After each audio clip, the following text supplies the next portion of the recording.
அழகான சின்ன தேவதை அவள் தானே எங்கள் புன்னகை. நாள்தோறும் இங்கு பண்டிகை, நம் வானில் வான வேடிக்கை. இதுபோல சொந்தம் தந்ததா இறைவாவா நன்றி சொல்கிறோம்.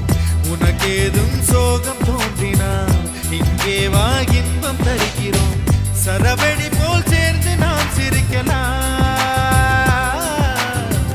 அதிரடியாய் வாழ்ந்துதான் காட்டலாம். அழகான சின்ன தேவதை அவள் தானே எங்கள் புன்னகை. நாள்தோறும் இங்கு பண்டிகை, நம் வானில் வான வேடிக்கை. இது போல